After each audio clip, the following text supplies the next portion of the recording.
제 여드름 관리 영상이 굉장히 많은 관심을 받았는데요. 관리법을 매일 구체적으로 어떻게 해야 되는지 되게 많은 질문을 주셨어요. 그래서 여드름 없애기 위한 최고의 관리 루틴을 오늘 한번 알려드려 보려고 합니다. 여드름 피부에 중요한 거는 딱 3가지인데요. 첫 번째, 피부의 열과 자극 피하기. 두 번째, 유수분 밸런스 지키기. 세 번째, 청결 유지. 이 3가지 원칙을 최대한 지키면서 아침에 눈 뜨고 나서부터 자기 전까지 어떻게 관리하는지 낱낱이 보여드릴게요. 그럼 제 하루 관리로 한번 같이 가보시죠. 아침에 일어나서 씻기 전에는 제일 먼저 손을 꼭 깨끗하게 씻어주셔야 돼요. 우리가 얼굴을 손으로 닦잖아요. 근데 이때 손에 묻어있는 세균들이 얼굴에 닿게 되기 때문에 얼굴 클렌징을 하기 전에 꼭 필수로 손을 정말 깨끗하게 씻어주셔야 합니다. 이 핸드워시 너무 귀엽죠? 이게 이렇게 딱 눌렀을 때 꽃 모양이 나오는 것 뿐만 아니라 그냥 손을 팍 대기만 하면 바로 거품으로 나오니까 되게 편리해서 손을 아주 편하게 잘 닦고 있어요. 핸드워시를 꼼꼼하게 닦아준 다음에 이제 샤워를 시작을 하는데요. 요즘에 춥다 보니까 뜨거운 물로 샤워를 많이 하시잖아요. 그런데 이 뜨거운 물은 피부의 온도를 올려서 피지 분비를 왕성하게 해서 여드름에 안 좋아요. 샤워를 하거나 얼굴을 닦을 때 모두 절대 뜨거운 물로 해주시면 안 되고 또 마찬가지로 차가운 물도 피부에 자극을 줄 수 있기 때문에 좋지 않아요. 우리 몸의 온도가 37.5도잖아요. 이거보다 약간 높은 38도 미온수로 닦아주시는 게 가장 좋아요. 이렇게 처음 샤워를 할 때는 약간 춥다고 생각이 드실 수 있는데 또 하다 보면 금방 적응이 되거든요. 그래서 꼭 미온수로 샤워를 해서 피부에 열을 내지 않게 관리를 해주셔야 돼요. 샤워를 할 때 나오는 수증기로 이제 점점 피부 모공이 열리게 되는데요. 그때 이제 얼굴을 닦아줘요. 제 영상들을 보고 되게 많이 물어보시는 게 아침에는 클렌저를 어떤 걸 써야 되냐, 저녁에는 클렌저 어떤 거 써야 되나 되게 많이 궁금해 하시더라고요. 아침에 저는 물 세안보다는 클렌징 워터를 통한 세안을 추천을 드려요. 아침 세안은 너무 자극적이지 않게 딱 적당하게 해주시는 게 되게 중요한데 클렌징 폼보다도 훨씬 더 자극이 적은 게 바로 클렌징 워터거든요. 근데 이 클렌징 워터를 화장솜으로 닦아내면 피부에 자극이 갈 수 있어서 이 다이소 거품 용기에 클렌징 워터를 넣으면 짰을 때 바로 거품으로 나오게 돼요. 그래서 이 클렌징 워터를 버블 용기에 넣어서 클렌징 폼처럼 만든 다음에 부드럽게 아침 세안을 해주고 있어요. 이렇게 하면은 밤 사이에 쌓인 노폐물만 싹 제거되면서 피부 장벽은 과하게 해치지 않는 저자극 세안이 가능합니다. 클렌징 후에 30초 이내로 바로 스킨케어가 들어가는 게 굉장히 중요해요. 그래서 저는 샤워 끝나자마자 바로 샤워 가운을 입고 빠르게 나와서 스킨케어를 시작을 해요. 첫 단계로 토너 패드를 얼굴에 붙이고 이제 머리 말리는 걸 시작하시는 분들이 많은데 저는 토너 패드는 비추합니다.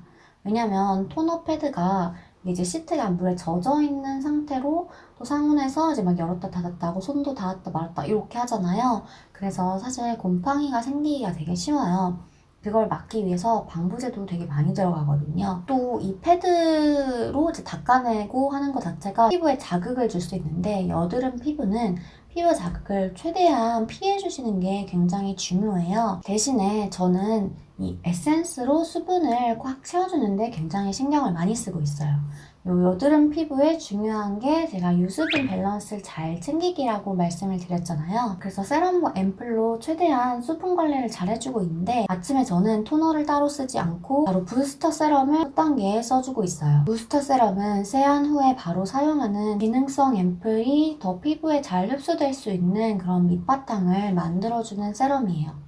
발랐을 때 굉장히 산뜻하게 흡수가 빠르게 되면서 피부를 적당하게 촉촉하게 만들어줘서 이후에 기능성 앰플이 들어왔을 때 훨씬 피부에 잘 들어올 수 있습니다. 자, 이렇게 부스터 세럼을 발라주고 난 다음에 이제 히알루론산 앰플을 발라줘요. 피부 수분 유지를 위해서 정말 중요한 성분이 바로 히알루론산이에요. 수분을 끌어당겨주고 가둬주고 유지해주는 역할을 하기 때문이죠. 이렇게 저는 2가지 세럼을 같이 섞어서 발라주고 있는데 하나의 앰플을 발랐을 때보다 훨씬 더 보습이 오래가고 촉촉하고 유지가 잘 되고 요즘 같은 겨울철에도 당기지 않고 좋더라고요. 앰플을 바를 때 절대 이렇게 피부에 강하게 자극이 가게 해주시면 안 되고 부드럽게 명품백을 마치 만지듯이 피부가 상하지 않게 부드럽게 어루만져주면서 톡톡톡톡 흡수를 시켜주시는 게 좋아요. 우리 피부 100년 동안 쓰는 정말 귀한 자산이잖아요. 명품백보다 더 소중한 존재다 이렇게 생각하면서 항상 부드럽게 만져주시는 걸 잊지 마세요. 그 다음에 이제 재생크림을 발라주고 있어요. 제가 쓰는 재생크림은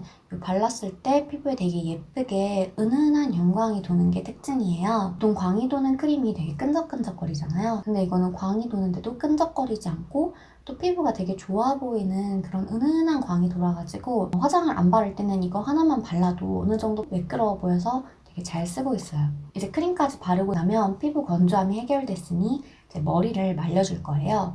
근데 이때 진짜 주의해야 될 게 하나 있습니다. 바로 헤어 에센스류들은 보통 실리콘류가 많이 들어있고 또 오일 성분이 많이 들어있어요. 그래서 이게 이제 피부에 닿으면 모공을 막아서 여드름을 유발할 수 있거든요. 피부에 닿지 않게 정말 주의를 해주셔야 돼요. 그래서 꼭 옷을 다 입은 상태에서 발라주셔서 이제 등이나 가슴에 닿지 않게 해주셔야 돼요. 등드름과 가드름을 유발하거든요. 그 손으로 또 그대로 화장을 하면은 또 얼굴에 바로 에센스가 묻잖아요. 그래서 머리를 다 말려주고 난 다음에 그 다음 꼭 손을 씻고 와서 화장을 시작을 해주셔야 돼요. 저는 이 JMW의 드라이기를 쓰고 있어요. 되게 냉풍에서도 엄청 강력한 되게 센 바람이 나와서 되게 차가운 바람으로 두피를 빠르게 말릴 수 있어서 저는 몇 년째 굉장히 잘 쓰고 있는 제품이에요. 이렇게 얼굴에 뜨거운 열이 닿지 않게 최대한 조심해서 머리를 말리고 나면 손을 다시 씻고 와서 이제 화장을 시작할 거예요. 사실 여드름을 생각하면 화장을 아예 안 하는 게 좋은데 또 여드름 심할 때는 이게 그대로 보이는 게 엄청 스트레스잖아요. 또 커버도 필요하고 여드름 피부한테 최대한 좋은 화장을 할 수 있는지 그 꿀팁들을 한번 알려드려 볼게요. 뭐 여드름을 짠 상태거나 아니면 여드름이 되게 빨갛게 염증이 심하게 올라왔다 이런 상태에서는 패치를 붙이고 그 다음에 그 위에 화장을 해서 화장이 직접적으로 염증에 닿지 않게 막아주시면 좋아요. 먼저 이 패치를 붙여주고 그 다음 이제 선크림을 발라줍니다. 여드름 피부한테 추천하는 건 무기자차 선크림이에요. 왜냐면 유기자차는 자외선을 막는 과정에서 피부 안에 열을 만들어서 또 여드름 피부에는 열이 제일 안 좋다 했잖아요. 그래서 여드름 피부는 꼭 무기자차 화장품을 써주시는 걸 추천드려요. 여드름 피부는 제가 쿠션보다 파운데이션을 더 추천을 드리는데요. 쿠션이 다 스펀지를 여러 번 써서 바르잖아요. 이게 또 피부에 세균 번식해서 여드름이 심해지는데 되게 안 좋거든요.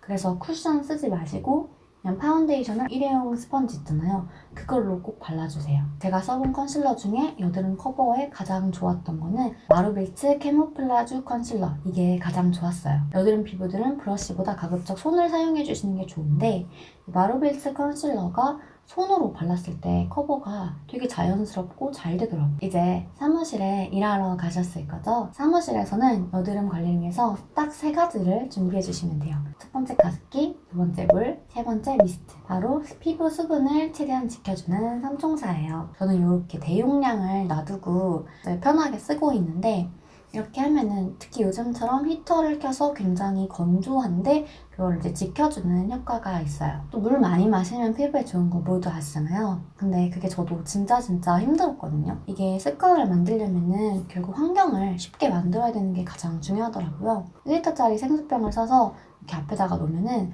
일하다가 계속 보이잖아요. 그럼 보일 때마다 또 한 모금 먹고 보일 때마다 한 모금 먹고 내가 오늘 퇴근하기 전까지 이거 하나를 다 먹겠다라는 그런 어떤 목표의식 이런 것도 생기니까 물 먹는 습관이 좀 잡히기 시작하더라고요. 그리고 또 미스트는 이렇게 해도 건조할 때가 있잖아요. 그럴 때 이제 피부 열을 식혀주는 용도로 가끔씩 이렇게 뿌려주고 미스트 중에 되게 이렇게 안개 분사가 되는 게 있어요. 그런 걸 쓰면 화장도 무너지지 않고 피부 속 수분도 챙겨줘서 이렇게 미스트도 되게 잘 활용을 하고 있어요. 아 그리고 진짜 중요한 거 있어요 여러분. 우리가 나도 모르게 무의식적으로 뭔가 고민하거나 할 때 피부에 손 진짜 이렇게 많이 대는 거 아세요? 저도 이걸 잘 모르고 있었는데 제 친구 중에 피부과 의사가 있어요. 근데 그 친구가 저랑 같이 카페에 있을 때 너 지금 1시간 동안에 피부에 한 10번 넘게 손댔어 이렇게 제가 된 횟수를 세서 알려주는 거예요.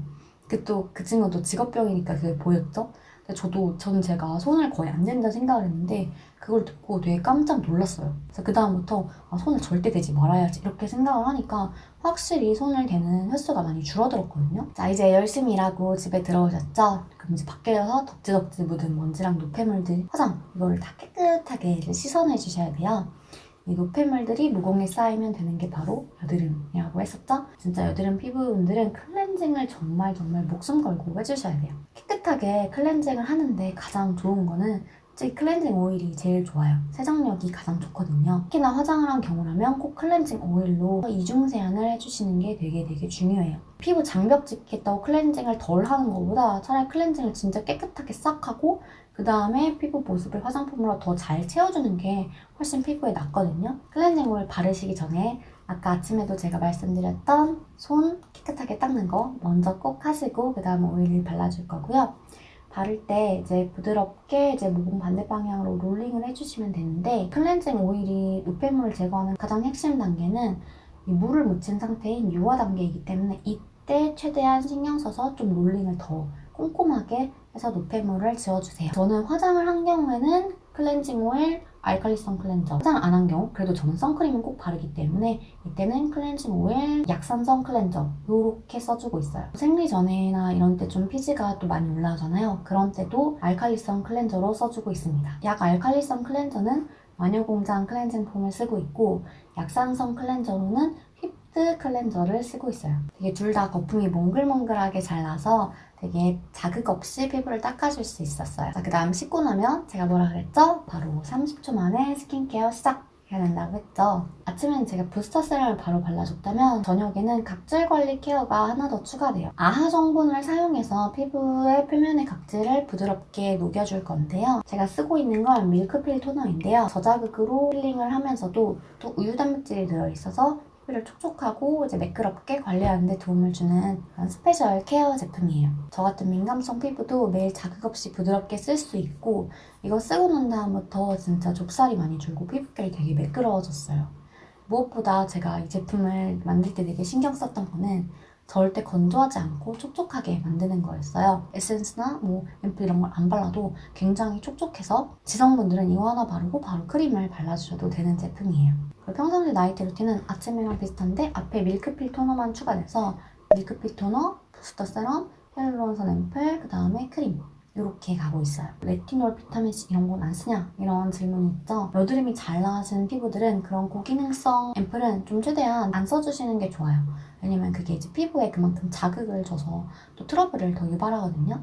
그래서 피부 컨디션이 완전히 좋아지고 나는 이제 트러블이 잘 안 나는 진짜 일반적인 피부가 됐다라고 하실 때 그때부터 고기능성 앰플들을 써주시는 게 좋아요. 여드름 피부는 무조건 단순한 성분의 화장품을 써주시는 게 가장 좋아요. 저녁에 제가 조금 시간적 여유가 될 때는 이제 모델링 팩 관리를 추가해서 하고 있는데요. 특히나 피부가 이제 좀 붉게 자극받은 상태나 압출을 한 이런 경우에는 진정 관리로 모델링 팩을 꼭 필수로 해주고 있어요. 제가 모델링 팩 잘하는 방법도 알려드릴게요. 이 모델링 팩 만들 때 안에 앰플 넣어서 하시는 경우 많잖아요. 근데 그렇게 하시면 안 좋아요. 모델링 팩의 역할은 모델링 팩 전에 발랐던 거를 피부 속에 흡수시켜주는 역할을 하거든요. 그래서 모델링 팩에 앰플을 섞었을 때보다 그냥 앰플을 피부에 바른 다음에 그 다음에 모델링 팩 해주는 게 더 피부에 효과가 좋아요. 그래서 부스터 세럼 바르고 그 다음에 히알루론산 앰플을 저는 이제 두세 번 아주 충분하게 듬뿍 발라서 올려줍니다. 그 다음에 이제 모델링 팩을 발라주는데 이 모델링 팩 바르면은 피부 온도가 확 내려가고 그리고 이 앰플 흡수가 쫙쫙 되는 거를 진짜 느낄 수 있을 거예요. 모델링 팩을 떼어내고 난 다음에는 이 옆에 이제 좀 가스락이나 이런 게 남아있잖아요. 이런 것들은 이제 화장솜에 이제 물을 묻혀서 부드럽게 싹싹 닦아내줍니다. 그 다음에 다시 한번 여기서 저는 앰플을 또 발라줘요. 크림은 세라마이드, 콜레스테롤, 지방산 이렇게 세 가지가 다 들어간 걸 골라주시는 게 좋아요. 왜냐면 우리 피부가 세라마이드, 콜레스테롤, 지방산 이렇게 구성이 되어 있거든요. 이 심플레 재생크림이 그 세 가지를 모두 다 가지고 있어서 밸런스를 맞추고 피부 장벽을 강화해주는 데 도움을 줘요.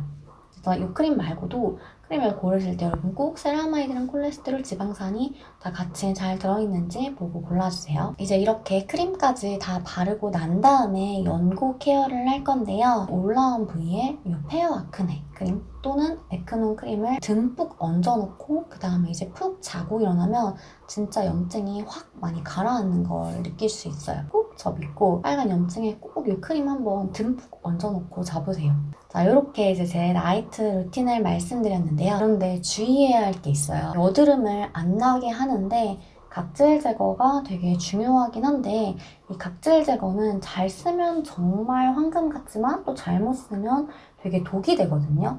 그래서 내가 지금 각질 제거를 할 땐가 아닌 땐가를 잘 구분하시는 게 되게 필요해요. 제일 쉬운 구분 방법은 이 아하나 바하 성분을 발랐을 때 피부가 만약 되게 따가움을 많이 느낀다 하면 지금 내 피부는 이걸 바를 때가 아니라는 거예요.